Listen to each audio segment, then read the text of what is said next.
신명기 12장 1절입니다.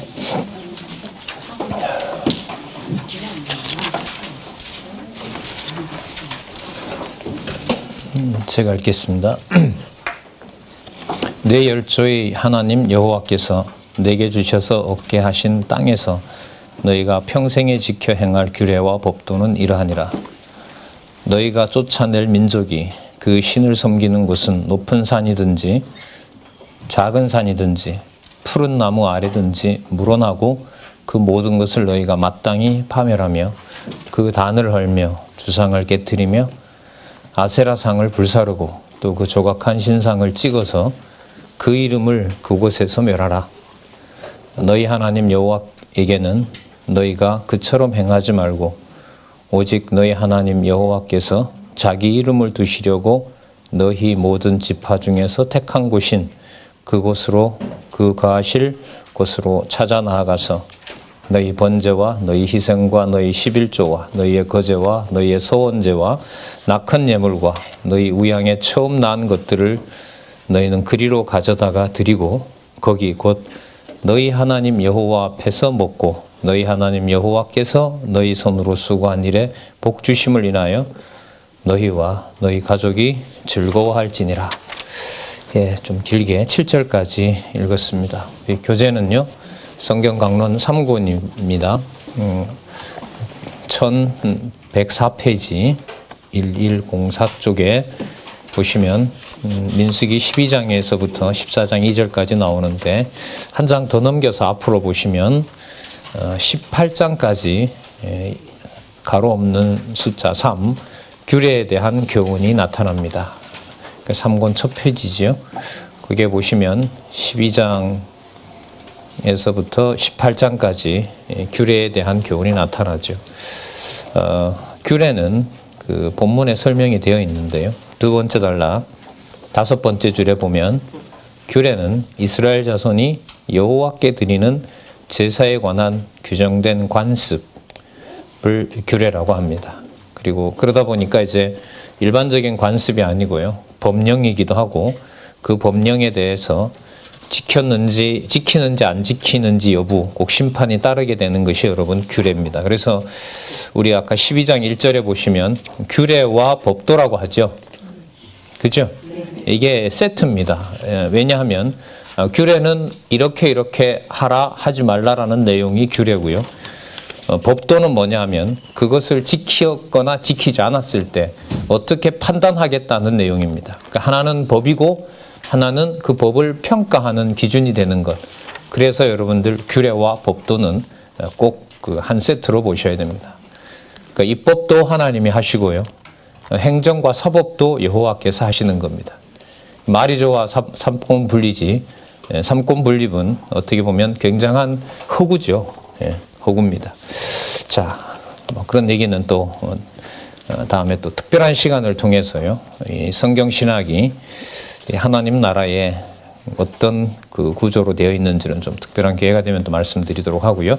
자, 규례와 법도 이걸 법도 여호와께서 주시고 또 법을 주시는 목적도 여호와께서 알려주시고 그 법을 수행하는 것도 여호와가 하시고 그리고 그것을 마지막 심판하시는 것도 누가 하신다?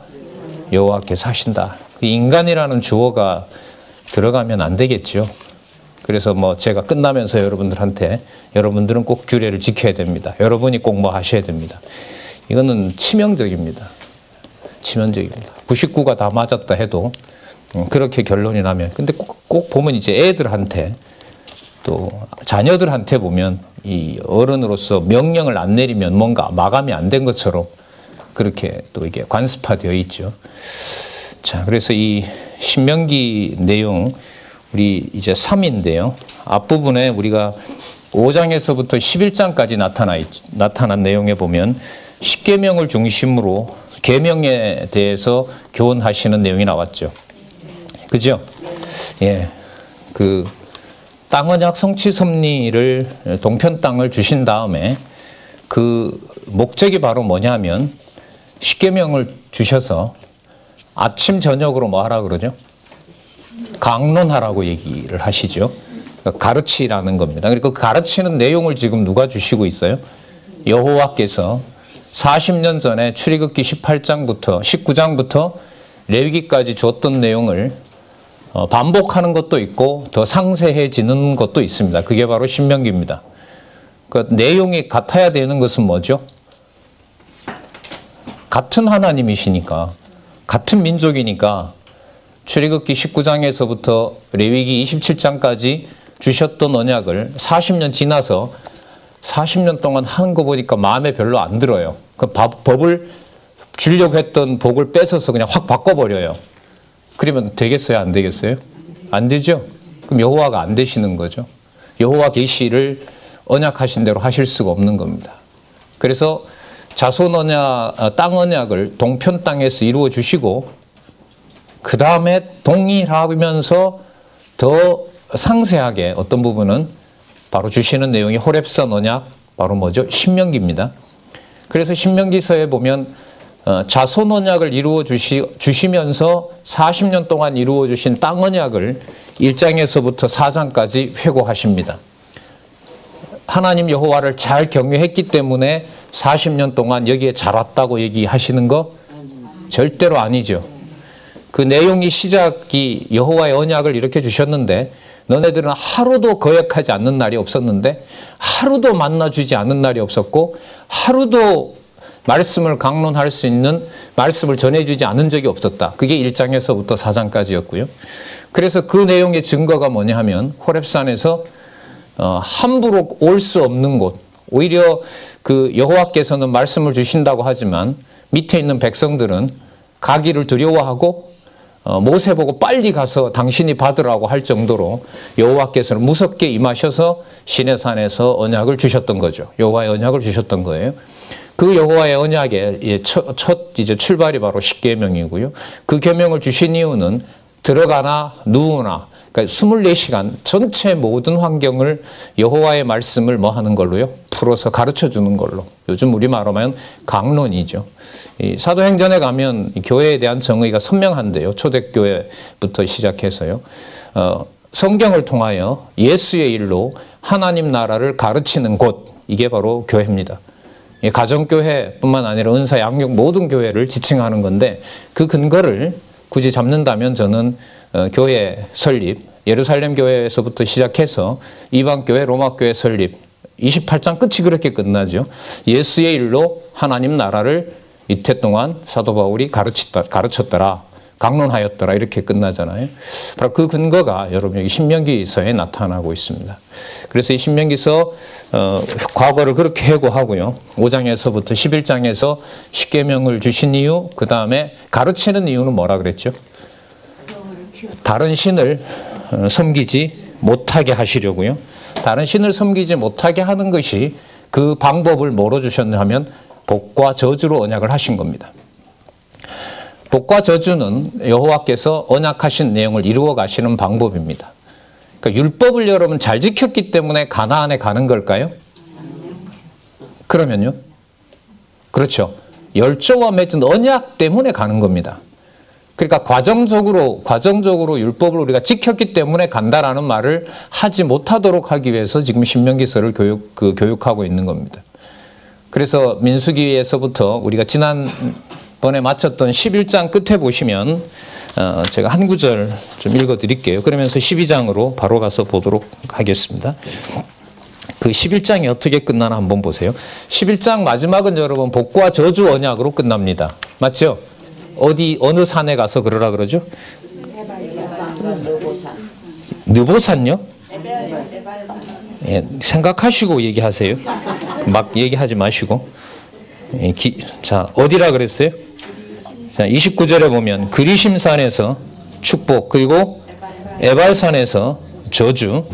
자, 그러면서 31절에 보면 너희가 요단을 건너 너희 하나님 여호와께서 너희에게 주시는 땅에 들어가서 얻으려 하나니 반드시 그것을 얻어 거기 거할지니라. 자, 확정되었죠? 맞죠? 예, 땅이 확정되었습니다. 이것으로 복과 저주의 목적이 들어가서 여호와를 경외케 하려고 하는 것이다 라는 것을 11장에 확인해 주셨습니다. 그러면 십계명을 주신 이유가 복과 저주를 통하여 여호와 하나님을 경외토록 하신다. 어디에 가서요? 약속의 땅 자, 일부는 줬습니다. 확정해 주셨고요. 이제 들어가기 직전에 교훈을 다시 해주시는 내용이 신명기서 내용입니다. 자, 그럼 우리 1103 우리 첫 페이지에 3권 첫 페이지에 오셔서 보시면 여기에 뭐가 나타나죠? 규례에 대한 교훈이 나타나죠. 규례와 법도 아까 말씀드렸고요. 이 내용을 아까 11장의 내용에 있었던 법과 저주와 연관을 시키면 됩니다. 자, 십계명을 통해서 여호와 하나님께서 여호와 하나님에게 복과 저주가 뭔지를 알려주셨죠. 나 외에 다른 신을 두지 말라는 것을 섬기게 되면 복을 받는 거고요. 그죠? 네. 맞죠? 네. 그 다음에 여호와 하나님을 버리고 우상을 섬기게 되면 뭐가 따라와요? 저주가 따라옵니다. 저주가 따라올 때 여호와 하나님이 일러줬기 때문에 그게 바로 여호와 하나님 살아계신 증거가 됩니다. 40년 동안 부모 세대와 할아버지 할머니가 다 죽었던 그것이 여호와가 없어서가 아니고요. 여호와 하나님께서 언약하신 대로 복과 저주를 이루어 오신 겁니다. 그래서 11장의 복과 저주 언약은 나중에 신명기 마칠 때 가서 또 한 번 반복이 됩니다. 신명기 28장에서부터 27장에서부터 30장 마지막으로 백성들 12지파에게 축복하기 전에 복과 저주를 또 한 번 알려주시면서 앞으로 가나안 땅에 이제 들어가서 복과 저주로 여호와 하나님께서 어떻게 하나님을 경외케 하시려는 것인가를 알려주시게 됩니다. 예. 자, 그 내용을 염두에 두시면서 하나씩 살펴보도록 하겠습니다. 먼저 첫 페이지 넘기셔서 보시면 12장에서부터 14장 2절까지 하나님을 섬기는 규례에 대해서 알려주십니다. 그 내용에 보시면은 장소를 정해줍니다. 또 그 장소에서 어떤 일을 하게 하시는지를 알려주세요. 장소를 정해준다는 것은 자손 언약 다음에 이루어지는 땅 언약을 포함할까요? 포함하지 않을까요? 포함하죠. 그죠? 택하신 곳에서 섬길 것. 이 자체가 여러분들 두 가지 다를 포함하고 있어요. 택하신 곳에서 잘 먹고 잘 살 것. 이게 아니고요. 택하신 곳에서 뭐 할 것? 섬길 것. 이렇게 나오죠. 그럼 택하신 곳은 무슨 언약이에요? 곳이니까. 그렇죠. 땅 언약인 거죠. 그럼 아까 11장 끝에서도 얘기했고요. 그 여호와께서 다 하신다는 거죠. 예. 여호와께서 전부 다 하신다는 사실을 확증에 확증을 거듭해 주는 내용이 여러분들이 12장에서부터 18장까지 규례에 대한 교훈까지, 그리고 앞부분에는 백성이 나왔지만 규례에 대한 내용에서는 18장에 가면 후반부에 가면 왕이든 제사장이든 선지자든 모두 여호와 하나님을 경외케 하실 것이라는 사실을 가나안 땅에 들어가서 세워질 나라에 왕도 있고 제사장도 있고 선지자도 있고 재판장도 있단 말이죠. 그 재판장들을 통해서 여호와의 규례가 이렇게 지켜질 것이다 라는 것을 언약하는 내용이 바로 12장에서부터 18장까지입니다. 택하신 곳에서 이렇게 돼요. 택하신 곳에서 자 들어가게 되고 그 택하신 곳에서 여호와를 섬기게 될 것이다. 그걸 지금 여러분 여기서 약속을 하고 있습니다. 여러분 그래서요. 신명기서 지금부터 12장에서부터 18장에 반복되는 구절 하나를 소개를 하겠습니다. 체크를 하시고요.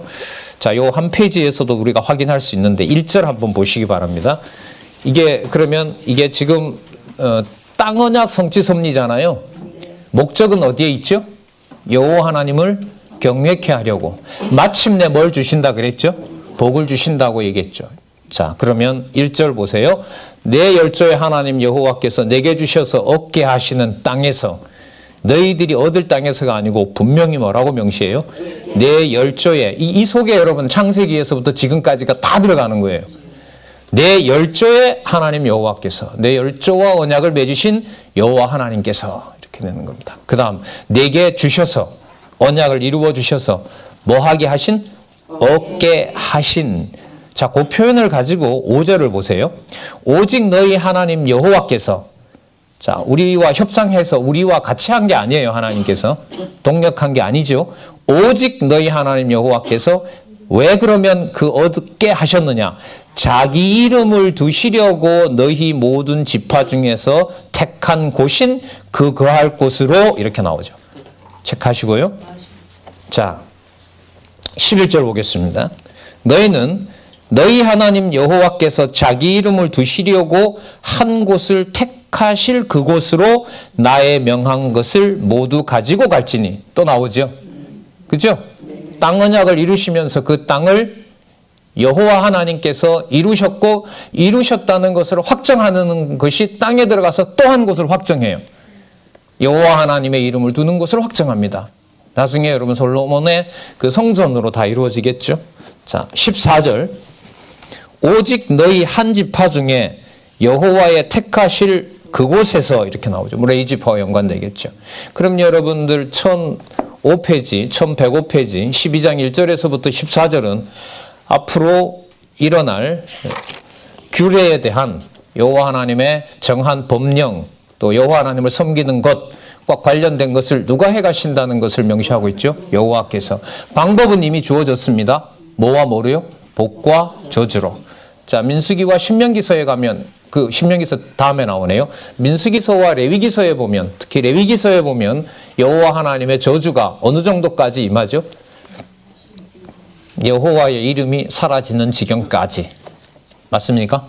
예, 여호와께서 여호와의 이름을 관리하시는데 여호와 하나님의 이름이 사라질 때 사라지는 지경까지 여호와 하나님은 무서운 섭리를 하신다는 사실을 이미 알려줬습니다.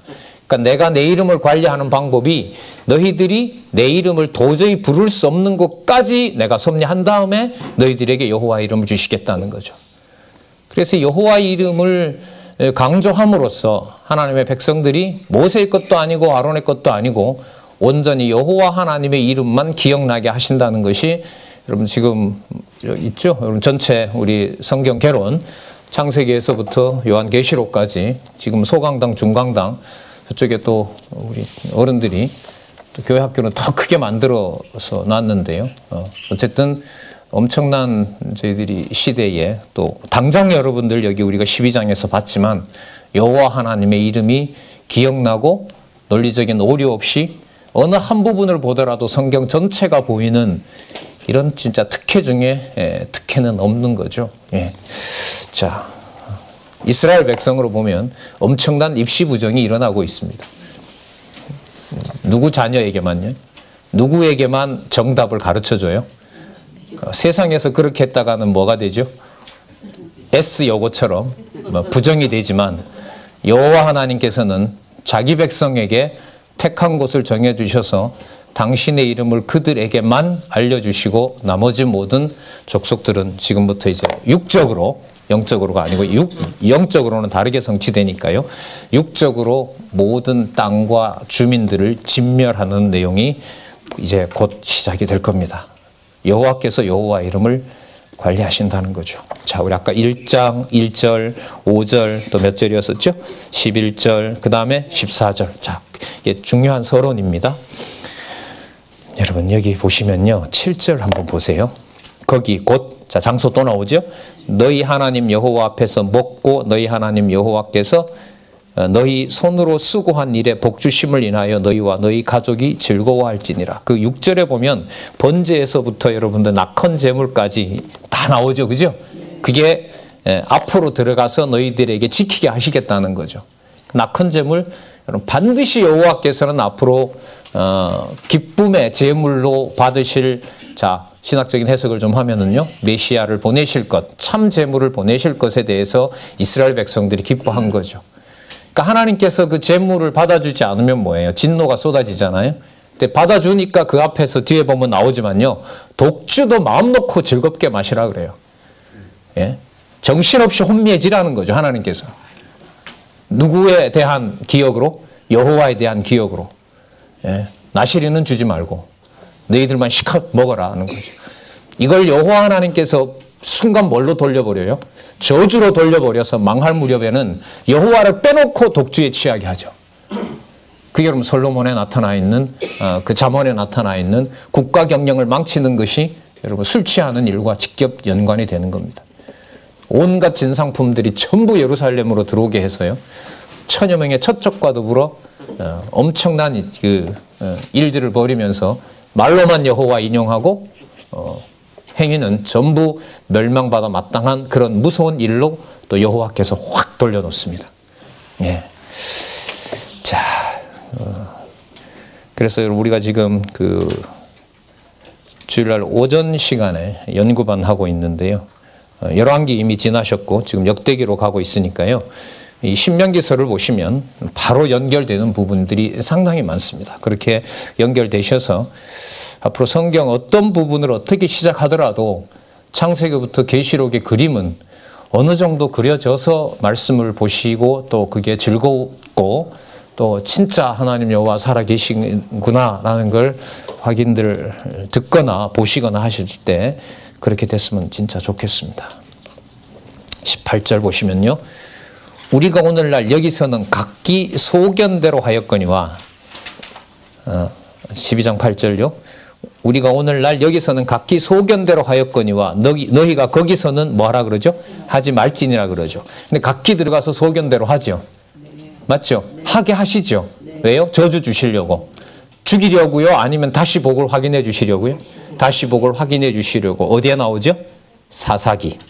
여러분 8절은 사사기서에 대한 예고라고 보시면 됩니다. 그렇죠. 사사기 내용이 어느 날 툭 나오면 안 돼요. 성경은. 다른 모든 것들은 반드시 언약하고 성취한 것을 근거로 제시를 해야 됩니다. 예. 말하지 않는 것이 이루어진 것을 말하면 여러분들 돌에 맞아 죽어야 될 거짓 선지자의 가르침입니다. 근거가 무엇이냐? 어디에 그런 말씀이 있었느냐? 그렇게 얘기를 하질 않고 백성들을 현혹시키게 되면 거짓 선지자입니다. 그러니까 거두절미라고 강조를 요즘 많이 하시죠. 이 저자가.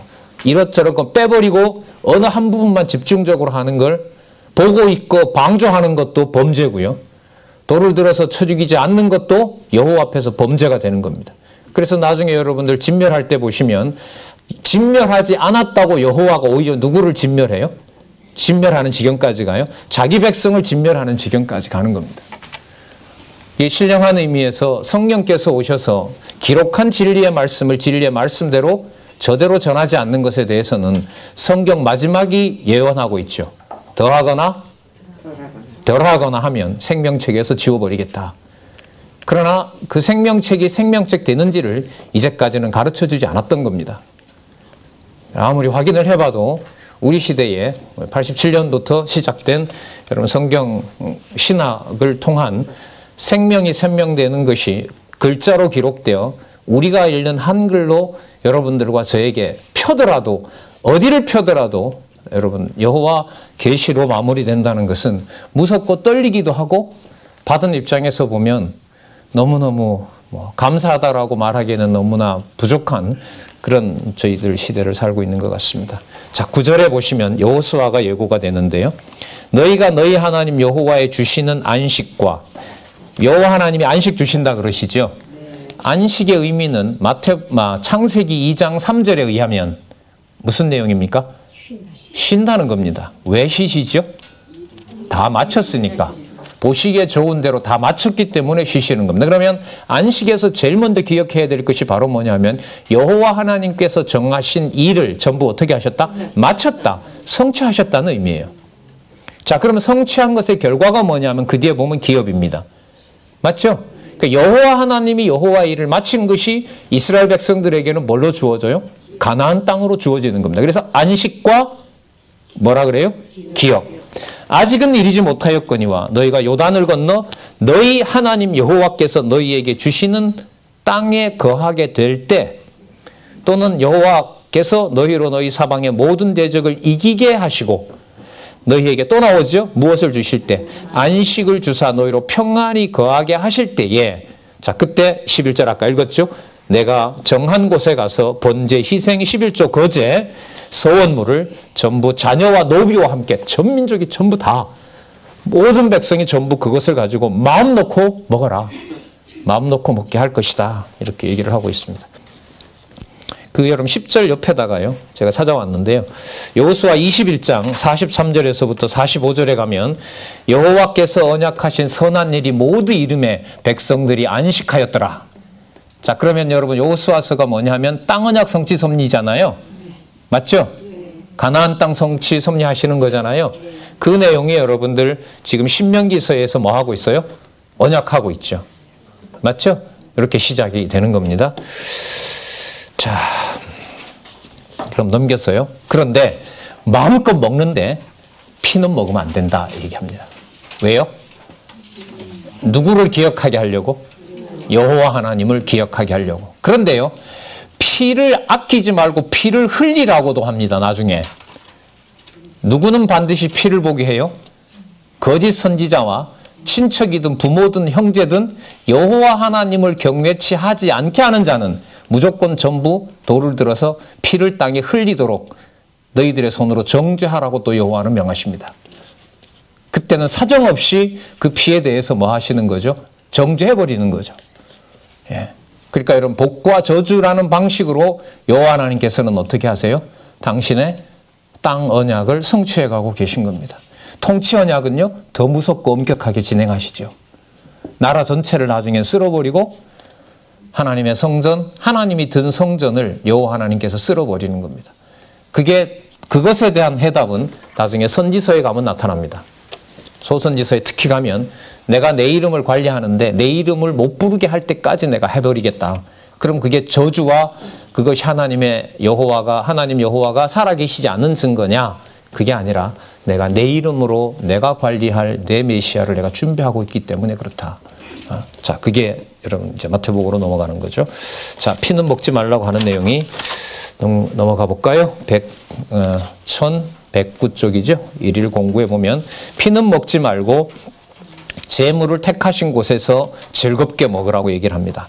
자, 피는 먹지 말고 즐겁게 먹으라 이렇게 얘기를 하시죠. 16절입니다. 오직 그 피는 먹지 말고 물같이 땅에 쏟을 것이며, 그러나 17절에 보시면 아까 나왔었죠. 곡식, 포도주, 기름, 11조, 우양 처음 나온 거, 서원 갚은 예물, 낙헌 예물, 손의 거제물은 너희 각성에서 먹지 말고 오직 내 하나님 여호와께서 택하실 곳에서, 누구 앞에서? 내 하나님 여호와 앞에서 내 자녀와 노비와 성중에 거하는 레위인과 함께. 이게 교회입니다. 교회는 하나님의 말씀을 택하신 곳에서, 그 택하신 곳이 공간일까요? 공간을 초월할까요? 공간을 초월합니다. 신령한 곳, 두세 사람이 함께하는 곳에서 반드시 먹고 즐겁게 할 거라는 거죠. 예. 그래서 여러분, 은혜와 평강이라 그러죠. 교회에. 맞죠? 바울 서신이나 다른 서신들에 보면 하나님의 택하신 자들에게 은혜와 평강이 있을지어다. 은혜는 공짜로 받은 거고요. 그 은혜는 하나님의 정하신 언약이 이루어진 거고요. 하나님의 정하신 언약이 이루어짐으로 우리가 할 것이 아니라 돌아보면 다 우리가 받은 것이기 때문에 그 자리에서 여호와 앞에 즐겁게 누리는 거죠. 그걸 뭐라 그러냐면 평안이라 그럽니다. 그래서 유대인의 후손이었던, 유다자손의 후손이었던 사도들이 편지를 쓰게 하고 서신서를 쓰게 했던 내용들 중에 서신서에 시작하는 은혜와 평강의 근거가 어디냐? 구약을 빼놓고 설명할 수가 없는 겁니다. 구약 성경 전체가 은혜와 평강이다. 이렇게 잡으시고, 그게 바로 뭐와 관련이 있어요? 성경을 철저하게 강론하는 것과 관련이 됩니다. 그래서 뭐 예배 시간이든 주보에서 다 없애버려야 돼요. 신문에 쓰려고 하는데요. 뭐 종교개혁 그 시리즈도 좀 쓰고 있고 해서요. 예배라는 말 들어가는 걸 다 빼고요. 무슨 교회 강론 시간, 무슨 교회 강론, 주일 강론 시간, 뭐 공개 강론 시간, 그렇게만 명시해주면 말씀 전하는 자는 충분하다고 봅니다. 예. 성경에 있는 용어로 돌아가는 게 우리들한테는 누구보다도 민감하기 때문에요. 자, 16절에 보시면 그렇게 나와 있고요. 택하신 곳에서 모든 자와, 특히 여러분 누구랑 함께 하죠? 레위인과 함께 하라는 거죠. 일단은 레위인은 기업을 주지 않았고요. 기업을 주지 않았기 때문에 여호와의 이름으로 보면 가장 가까운 자들이 또 누구예요? 레위인인 거죠. 백성들은 곡식을 소득을 했기 때문에 여호와께 감사할 게 있는데, 그 감사할 수 있는 것을 그대로 여호와께 전할 수 있는 민족도 누구밖에 없어요? 이건 또 레위인밖에 없는 거죠. 그 레위인과 함께. 그러니까 여기에 보면 모든 지파들과 그 다음에 제사장도 들어가 있죠. 말씀 강론해야 되죠. 그 다음에 재판이 이루어져야 되죠. 메시아의 삼직하고 연관이 돼요. 메시아께서 오셔서 삼직을 당신이 왕과 선지자와 왕과 제사장이 반드시 되어 주셔야만 자손 땅 통치 언약이 이루어진다는 것을 400년 동안이나 교훈시킨 내용이 여러분 여호수아 다음에 또 진행되는 바로 사사기서입니다.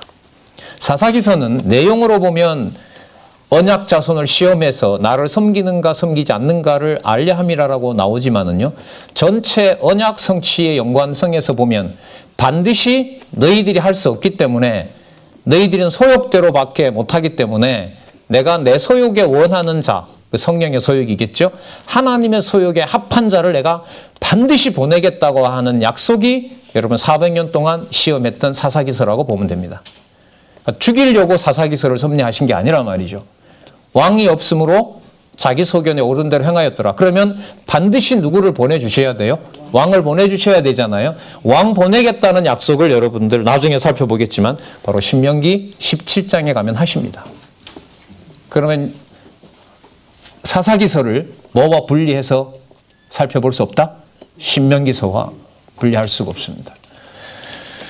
자, 어쨌든 계속해서 요즘 강론 좀 특징은요, 또 하나님께서 기회를 주셔서 뭐 곳곳에서 뭐 그 신약도 구약 강론도 하게 되고요, 신약 강론도 이제 저로서는 전하하고 또 같이 공부하자고 하는 분들이 많아서요, 곳곳에서 하다 보니까 저한테는 좀 좋은 기회가 돼서 곳곳을 연결시키면서 여러분에게 늘 말씀드리지만은요, 얼마 올 초에 나왔던 성경 강론 1권을 항상 펴놓으시고, 제가 지금 말씀드리고자 하는 것이 제가 만들어낸 게 아니고요, 성경 강론 1권의 창세기를 보면서 요한계시록을 보는, 또 그까지 보면서 동시에 창세전 영원한 언약이 성취 섭리의 역사를 여호와 계시의 관점에서 볼 수 있도록 안내해 줬다는 것을 이 시간에 다시 한번 또 강조를 드립니다.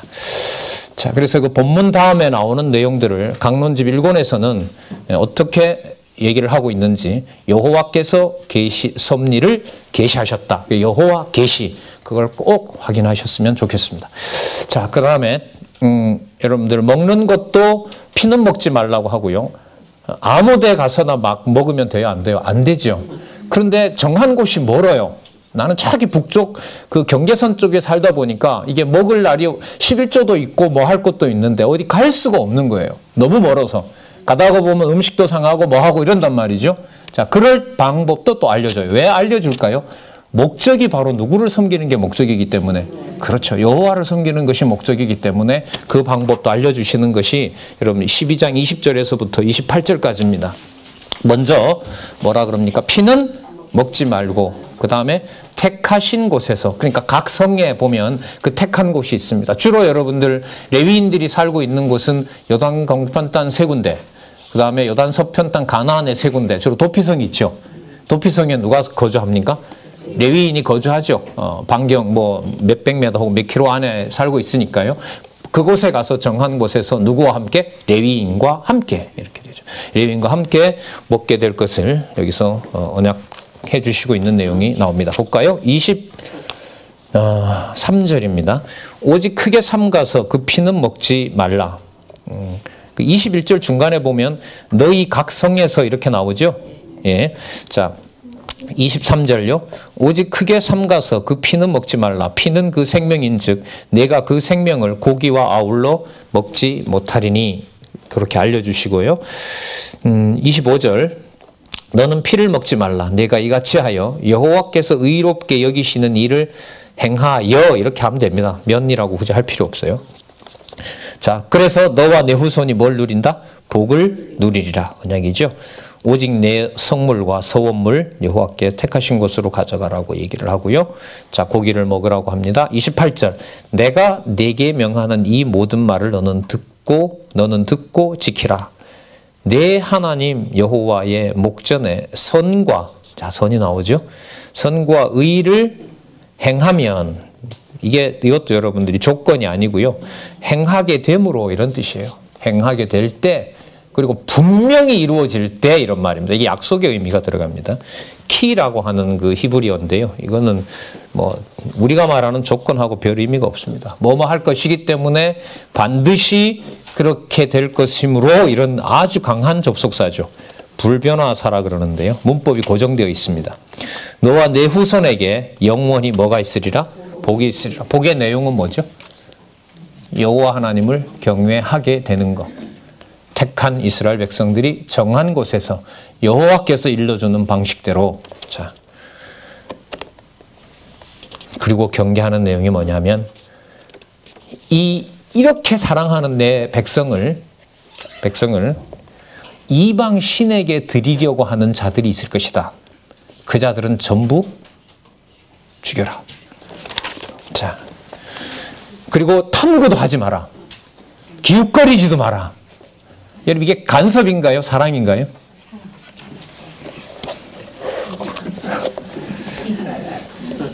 자녀에게 너 엄마 아빠만 얘기 들어야 돼. 다른 사람 말 들으면 안 돼. 그거 여러분 간섭일까요? 사랑일까요?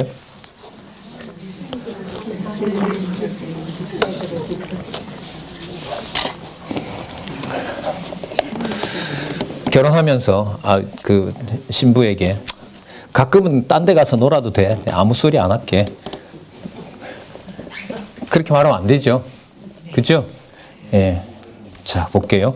가나안 민족들의 신을 섬기지 말라는 것을 얘기합니다. 30절 볼게요. 너는 스스로 삼가서 내 앞에서 멸망한 그들의 자취를 밟아 올무에 들지 말라. 또 그들의 신을 탐구하여 이르기를 이 민족들은 그 신들을 어떻게 위하였는고 나도 그와 같이 하겠다 하지 말라. 신화 연구 이거 안 됩니다. 비성경적입니다. 아니 제 말이 아니고요. 여러분 디모데전서 11장하고 디모데전서 4장에 가면 이게 나와요. 신화와 끝없는 족보 이야기로 너 시간 낭비하지 마라. 저쪽 편에서 제우스가 어떻고 무슨 아데미 신전이 어떻고 무슨 다이아나가 어떻고 그런 얘기해서 신들의 계보를 얘기하는 거 그거 에베소서에서 에베소 교회에서 목회했다 그러죠. 일반적으로 강론했다 그래요. 디모데가. 거기 얼마나 큰 신전이 있었습니까? 불가사의한 대리석 기둥이 100개나 되는 게 있었다고 하니까요. 아마 어마어마한 신전이 있었던 거죠. 교회는 막 별 볼 일 없고요. 뭐 가정 요렇게밖에 없는데 그 배경으로 쓰여지는 게 에베소서거든요. 어쨌든 탐구도 하지 말라. 그 탐구하지 말게 되면 그만큼 오롯이 탐구할 수 있는 말씀을 하나님께서 가르쳐 주셔야겠죠. 그게 바로 여러분 여호와라는 이름을 신약에도 넣어야 된다고 또 주장도 하고 그렇게 소원도 하고 있는 그런 바로 성경 신학입니다. 구약에서 말했던 신화를 절대로 기웃거리지 말고 오직 성경 연구에만 몰두하도록 하시겠다는 약속이 신약에도 여호와라는 이름을 넣고자 하는 준비는 이미 끝난 이 저자로서는 이미 번역을 끝내놓은 이 상태에 여러분들과 제가 살고 있는 거죠. 뭐 저희들이 하든 안 하든 상관없이 여호와 하나님께서는 여호와 계시라는 것을 이제 마태복음에서부터 요한계시록도 확증하고 있는 겁니다. 예. 그래서 그 어느 교회에서 이제 사도행전 이렇게 공부를 하는데요. 이 개념 주라는 거 여호와로 바꿔도 되겠네요. 맥락상. 진짜 대신학자입니다. 당신이. 그 눈을 어떻게 알 수가 있겠어요. 그런 말을 수백 년 동안 유럽 언어, 인도 유럽 언어에서는 잠궈놔 버렸는데 본인이 읽으면서도 이거는 여호와로 바꿔도 되겠네요. 그러게요. 저도 동의합니다. 간단한 확인만 하면 얼마든지 이룰 수가 있는 거겠죠. 왜요? 지금 신명기서에 기웃거리지도 말고 탐구하지도 말라고 하는 약속이 약속대로 성령께서 오셔서 뭐 하셨으니까요. 이루어지고 있는 세대에 저희들이 살고 있거든요. 자, 31절입니다. 내 하나님 여호와께는 내가 그와 같이 행하지 못할 것이라. 그들은 여호와의 꺼리시며 뭐 하는 것들? 가증히 여기시는 일을 그 신들에게 행하여 심지어 그 자녀를 뭐 하러? 불살라 누구에게? 그 신들에게 드렸느니라. 나중에 이 짓을 여러분 솔로몬이 열어놓죠. 솔로몬이 열어놔요. 처첩들을 데려다가 몰렉 제사를 그 바깥 언덕, 그 예루살렘 언덕 산등에 아직 못 가봤습니다만 우리 선배들 어쨌든 그 반대편에다가 예루살렘보다 더 높은 곳에 산당을 지어놓고 거기서 몰렉과 이 아말렉 신들이 제사를 드리는 일을 열어놓은 인간이 바로 솔로몬입니다. 자, 그대로 그 저주의 계기가 되고 잘 아시는 대로 열왕기 상하에 나타난 대로 멸망시키게 되는 결정적 일들이 벌어지죠. 그렇다 하더라도 여호와의 이름은 손상되는 바가 있다 없다? 하나도 없다는 겁니다. 우리의 지혜를 여호와께서 그 상황에서도 주시리라 또 주시기를 간절히 바랄 뿐이죠.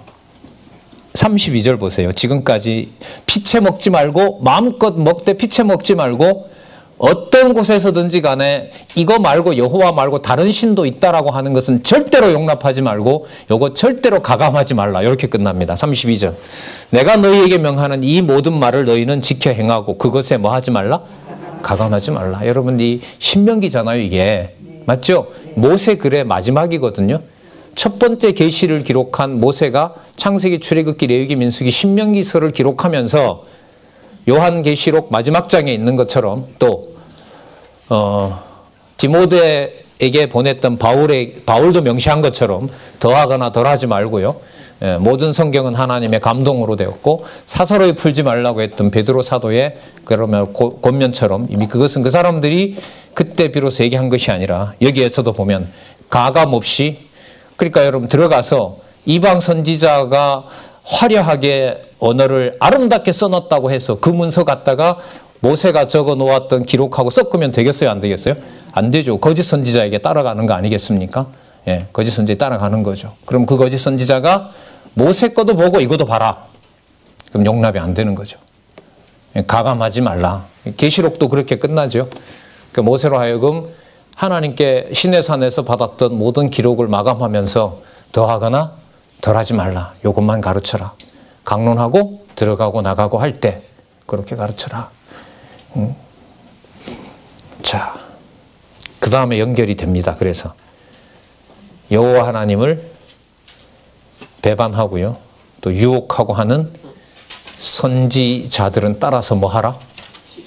다른 신을 섬기면 뭐 하라? 죽일 거라, 죽일 것 이렇게 됩니다. 육적인 율법으로요. 육적으로 우리도 만약에 해당된다면 이 율법이 해당되겠죠. 그러나 그리스도께서 오셔서 또 성령께서 오셔서 심판하시는 방법은 무엇으로요? 말씀으로. 예수님 그렇게 약속하시죠?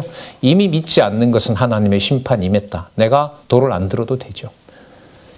믿지 않는 심판이 임하고 있고 여호와 하나님의 진노를 쌓고 있는 것이기 때문에 여호와께서 심판하시고 여호와께서 또 마지막 최종 판결을 하실 거기 때문에 참 유의미하게 들어옵니다. 12장 32절. 그리고 연결이 정확하게 됩니다. 다른 신을 섬기면 죽일지니라. 13장 1절에 보시면 선지자나 꿈꾸는 자가 일어나서 놀랍습니다. 이적과 기사도 보여줘요. 야, 모세만 하냐? 나도 해. 봐, 나도 신이 함께 하잖아. 이거 우리 이방 신이 해준 거야. 그렇게 말하면 주눅 들지 말고 모세의 글에 근거하고 있지 않으므로 돌을 들어서 죽이라는 거죠. 이걸 율법대로 이룬다고 생각해 보세요. 그래서 옛날 보면 그랬었죠. 불상 저기 남쪽에서 왜 햄머하고 망치 들고 다니면서 불상 목도 잘랐어요. 근데 왜 통이 그거밖에 안 되나 몰라요. 다 그냥 불태워버리면 더 좋을 텐데. 자의적이죠, 진짜. 그런 게 아니죠. 끝에 보시면 이적과 기사가 그 말대로 이룰지라도 너는 그 선지자나 꿈꾸는 자의 말을 뭐 하지 마라? 청종하지 마라.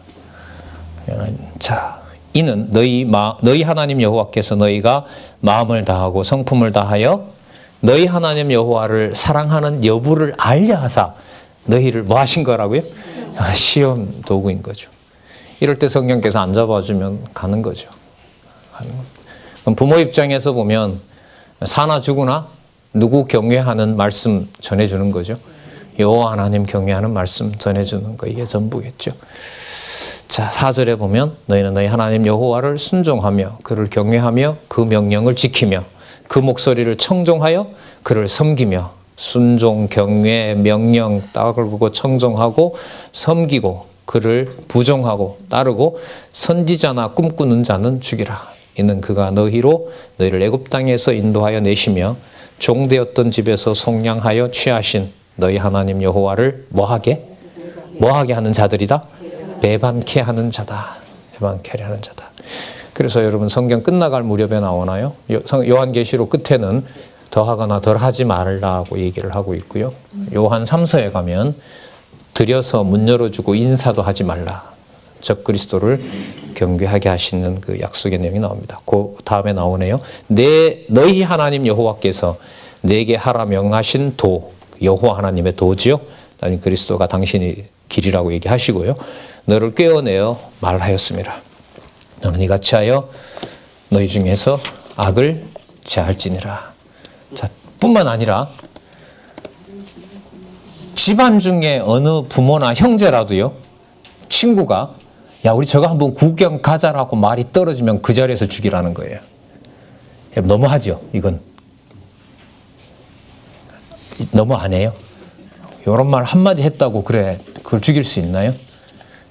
누구 이름을 누구 방식대로 누가 관리하신다고요? 여호와께서. 누구 방식대로요? 여호와의 방법대로 누구의 이름을? 여호와의 이름을 관리하세요. 뭐 도덕적이고 뭐 인간적인 감정이고 이게 들어올 여지가 사실 없게 하시는 거죠.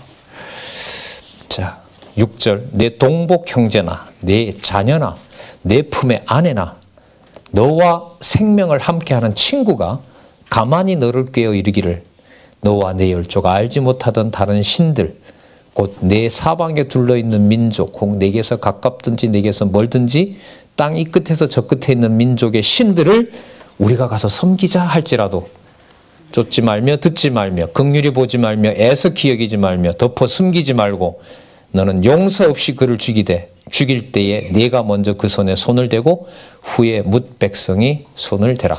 이런 부분은 여러분들 그 40년 전에 줬던 모세율법보다 뭐 합니까? 더 엄격하죠. 왜요? 들어갈 땅이 임박했으니까. 교육도 더 철저해지는 거죠. 그러니까 하나님의 교회를 하나님께서 세워서 양육하고 여러분들 무장시켜 나가는 단계가 선명해질수록 비진리와 타협할 수 있는 것은 생명을 손해 보더라도 여호와께서는 당신의 복음을 지키도록 하신다는 거. 주 예수 하나님 아버지와 주 예수 그리스도께서 하나님의 피로 사신 교회를 하나님께서 관리하신다는 거. 우리는 조금이나마 가정교회나 우리가 양육교회를 통해서 저희들이 경험한 바가 있죠. 자, 왜냐하면은 그 목적을 지금 뭐라고 밝히냐면 그렇게 유혹해서 다른 이방신에게 넘겨주지 말라. 왜냐하면 이 자녀들이 누구 자녀이기 때문에. 예, 이 결정적인 이유를 얘기를 하세요. 어디 이게 나오는데. 자, 어디를 보시냐면 13장. 자, 일단 18절 먼저 읽고 얘기할게요. 17절. 너는 이 진멸할 물건들을 조금도 내 손에 대지 말라. 그리하면 이거 안 되고요. 여호와께서 그 진노를 그치고 너를 긍휼히 여기시고 자비를 더하사 너희 열조에게 명하신 같이 너 수요를 번성케 하실 것이라. 그리고 18절에 왜냐하면 이렇게 됩니다. 그 목적이 뭐냐 하면 내가 내 하나님 여호와의 말씀을 듣고 오늘날 내가 내게 명하는 그 모든 명령을 지켜 내 하나님 여호와의 목전에 정직을 행하면도 아니면 정직히 행하도록 이같이 되도록 할 때에 이런 말입니다. 분명히 이런 일이 벌어질 때에 자 앞으로 돌아와서 얘기를 하면 내 수요가 뭐 할 것이라? 번성할 것이라. 왜냐하면 자 여기 답이 나와요. 14장 1절에서부터 2절. 철저하게 관리하시는 거죠. 여호와께서. 너희는 너희 하나님 여호와의 자녀니. 누구의 자녀가 아니라요? 사람의 자녀가 아니라 이렇게 됩니다. 성민이라 그러죠. 그 다음에 나와요. 죽을 자를 위하여 자기 몸을 베지 말며. 그 몸을 그렇게 이방신에게 드릴 수가 있느냐. 눈썹 사이 이마 위에 털을 밀지 마. 이방인들이 하는 짓이죠. 그 재물을 깨끗하게 드린다고 몸에다가 손을 대고 재물을 태워드리는 거 아닙니까? 이방인들이. 너는 너희 하나님 여호와의 뭐가라고요? 이게 여러분 이 교회에 대한 근거가 이게 나오죠. 너는 너희 하나님 여호와의 성민이라. 여호와께서 지상 만민 중에서 너를 택하여 자기의 기업의 백성을 삼으셨느니라.